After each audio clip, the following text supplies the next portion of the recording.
നിങ്ങൾക്കറിയുമോ, വായിൽ വെള്ളിക്കരണ്ടിയില്ലാതെ, നാവിൽ തേക്കാൻ തേനും വയമ്പുമില്ലാതെ, അരയിൽ കെട്ടാൻ പൊന്നരഞ്ഞാണും പൊന്നേലസുമില്ലാതെ അത്തോളി എന്ന ചെറ്റക്കുടിലിൽ നിന്ന് ഒരു വ്യക്തിയെ കേരളത്തിന്റെ മുഖ്യമന്ത്രി പദവിയിലേക്ക് കൊണ്ടുവന്ന പ്രസ്ഥാനം ഏത് എന്ന് ചോദിച്ചാൽ അത് ശിഹാബ് തങ്ങളുടെ മുസ്ലിം ലീഗ് എന്ന് പറയുന്ന പ്രസ്ഥാനമാണ് എന്ന് അന്തസ്സായി പറയാൻ ഞങ്ങൾക്ക് സാധിക്കുന്നുണ്ട്. അതാണ് മുസ്ലിം ലീഗ്. ഞങ്ങളൊന്നും ഉണ്ടാക്കിയിട്ടില്ല. ഞങ്ങളെല്ലാം ഈ പ്രസ്ഥാനത്തിന് വേണ്ടി സമർപ്പിച്ചവരാണ്. ഇപ്പൊ എന്നിട്ട് എന്റെ പേരിൽ വലിയ അഴിമതി ആരോപണം. ഞാൻ റോഡ് ഉണ്ടാക്കിയതാണ്. ഞാൻ മലപ്പുറത്ത് 5 റോഡ് ഉണ്ടാക്കി. അതിനെക്കുറിച്ച് അന്വേഷിച്ചു. എന്തിനാണ് മലപ്പുറത്ത് മഞ്ചേരി ഡിവിഷനിൽ മുന്നിൽ റോഡ് ഉണ്ടാക്കി? അതും ടെൻഡർ ഇല്ലാതെ. പ്രിയപ്പെട്ടവരെ, ഞാൻ മലപ്പുറത്ത് മാത്രമല്ല ടെൻഡർ ഇല്ലാതെ കൊടുത്തത്. MP ജയരാജൻ എന്ന് പറയുന്ന മാർക്സിസ്റ്റ് പാർട്ടിയുടെ നേതാവ് ആവശ്യപ്പെട്ടപ്പോൾ കണ്ണൂരിൽ ഞാൻ ടെൻഡർ ഇല്ലാതെ കൊടുത്തിട്ടുണ്ട്. VK മുഹമ്മദ് കോയ അവിടെ കോഴിക്കോട് ഒരു പാലം ആവശ്യപ്പെട്ടപ്പോൾ ടെൻഡർ ഇല്ലാതെ കൊടുത്തിട്ടുണ്ട്.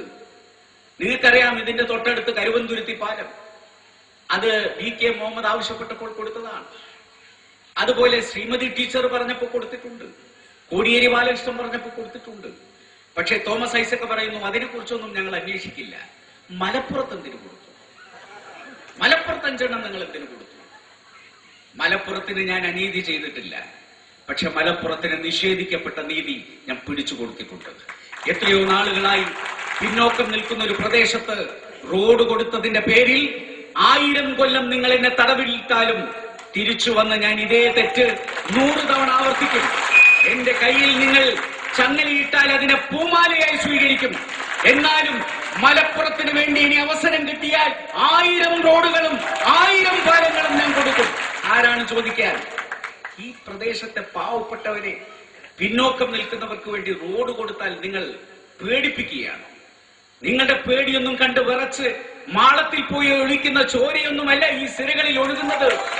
അതുകൊണ്ടാണ് ഞാൻ ആവർത്തിച്ചു പറഞ്ഞത്, EMSനെ പേടിക്കാത്ത വാപ്പാന്റെ മോന് തോമസ് ഐസക്കിനെ പേടിക്കുന്ന.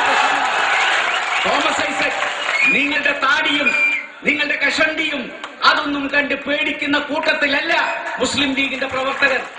നിങ്ങളുടെ ആ സഞ്ചിയിലുള്ളതിന്റെ ഒരു അംശം തലച്ചോറിലുണ്ടെങ്കിൽ കേരളം രക്ഷപ്പെട്ടു.